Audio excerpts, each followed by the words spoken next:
With the slow and declining sales of the Pixel 3 range of smartphones, the writing was clear on the wall.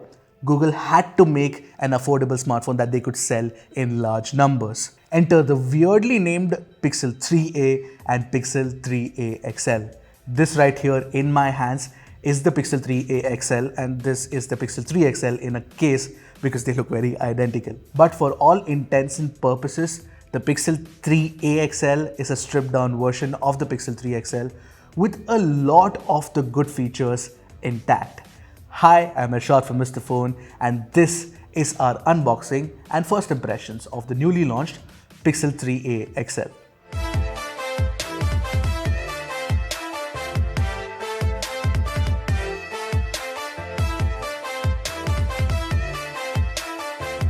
Obviously, if you've not subscribed to our channel yet, don't forget to do that for more awesome phone content and phone accessory content. So don't forget to hit that subscribe button and the bell icon right next to it to get notified whenever we put out an awesome new tech video.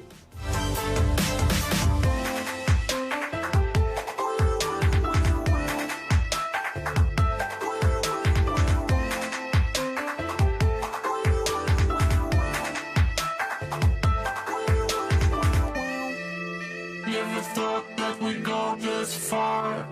Don't stop now. Reaching for a distant star. Don't stop now. Isn't it strange how we're safe and home? So that I'm counting days until the second go. If you're gonna make a change, you have to let me know. Turn this shit around, just out of top the lows. It's all you need to do.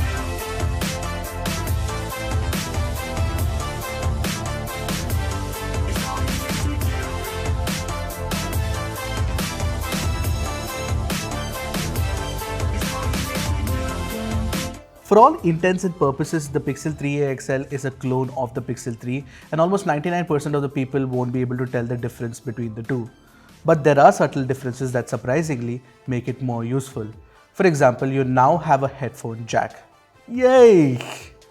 Now the phone is made of polycarbonate and for its asking price, I'd have ideally preferred the use of glass. But trust me, the polycarbonate back looks and feels very premium, so much so that I was fooled into thinking that it is actually glass. The two-tone design language continues to be impressive from the rear and the buyers of this phone are not going to miss the frosted glass back of the Pixel 3 XL. Also, just for the sake of differentiation, Google has added an orange power button on the white variant of the Pixel 3a XL instead of the green one on the Pixel 3 XL. But it is the front that makes the Pixel 3a XL feel like a phone from 2016 and not 2019. In the day and age where even notches are dying, we have two massive bezels on the top and the bottom. Anyway, the rounded edges of the display look clean and I have no concerns there. Also, since the notch is absent, there are no obstructions to ruin your movie watching experience. Talking about watching movies, you do lose out on the QHD Plus resolution, but you get HDR10 support at FHD Plus on this OLED panel. It looks sharp and pretty color accurate if you ask me. But these are first impressions. Wait for the full review to know more. To complement the display, you also get a dual speaker setup for stereo audio. The earpiece doubles up as a speaker and the other speaker grill is at the bottom edge.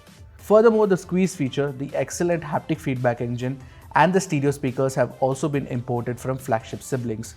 Google is really going for a complete premium experience through and through when it comes to the design and display of the Pixel 3a XL.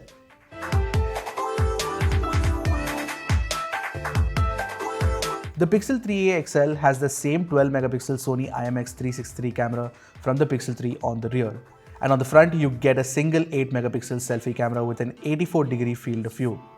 This is how Google wants to compensate for the lack of a dedicated wide-angle selfie camera. Also, the 8-megapixel selfie camera has a smaller f/2.0 aperture on the lens compared to the f/1.8 aperture lens on the Pixel 3 XL. All the cool features from the Pixel 3 XL's camera, especially top shot and night sight, are also available on the Pixel 3a XL's app as well. And even the photos look very similar. I have a detailed comparison of the 3a XL and the 3XL's cameras for you to look at the minute differences. A card should just pop up right now. Most of the differences are related to the focal length and processing speeds. Yes, the time it takes for the Pixel 3a XL to process images is slower than the Pixel 3 XL due to the lack of the Pixel visual core. Honestly though, most people won't even care much about this time difference. And if the end results look so good, it doesn't really matter, right? Do let me know what you think of the samples.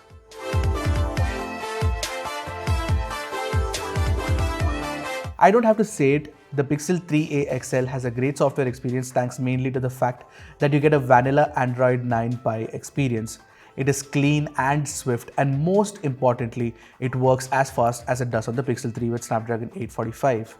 Interestingly, the Snapdragon 670 inside the Pixel 3a XL has made it to very few Android phones ever since Qualcomm announced it. As far as super mid-range chips are concerned, the Snapdragon 670 has a lower CPU performance. This is due to the fact that the high-performance Cryo 360 cores are clocked at a lower clock speed of 2 GHz compared to the 2.2 GHz on the Snapdragon 710. What you see on your screen right now is a handy comparison chart of the difference in specs. However, the Adreno 615 GPU means that you get slightly better graphics performance compared to the Snapdragon 660 and Snapdragon 675 chips, which come with Adreno 612. What you see on your screen right now are the Antutu and 3D Mark benchmark scores compared of the 670 against the 675 and the 710, so you will know what the difference in CPU and GPU performance is. I also played PUBG for 30 minutes and it was absolutely fine at high graphics with no frame drops or heating issues.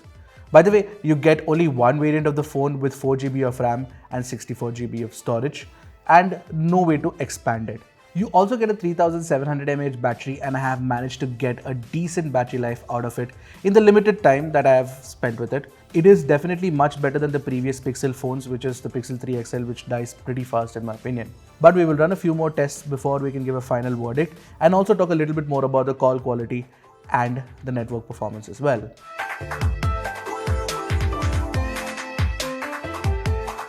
So my first impressions of the Pixel 3a XL are generally very positive because you get near flagship grade performance. But the problem with the Pixel 3a XL is actually the price. It is priced at Rs 44,999 for the Pixel 3a XL in India, and the Pixel 3a is also priced at Rs 40,000. So that makes it an expensive proposition, and at that price range in India at least you get a lot of good options. For example, the OnePlus 60 is now currently available for around Rs 33,000. So, a phone like the Pixel 3a XL might go unnoticed by a lot of folks who care for specs more than anything else. Having said that, the camera performance on the Pixel 3a XL and the incredible haptic feedback, all of it make it a very good proposition. Having said that, if you're watching from the US, the $479 price tag for the Pixel 3a XL is absolutely great because there are very few options around that price range. And at $400, the compact variant, the Pixel 3a, actually makes for an even better option. Anyway, apart from the price itself, the Pixel 3a XL, when you take a look at all the great features that are on offer, especially that incredible camera, it feels like a cohesive phone through and through. You cannot overlook this phone if you're trying to buy a smartphone in that price range. Those are actually just my first impressions, so stay tuned for a full review. I don't think I'm going to be reviewing it, Shri is going to be reviewing it. So you know what, don't forget to subscribe to the channel and hit that bell icon. Until next time, this is Ershad from Mr. Phone signing off. Goodbye and Godspeed, my friends.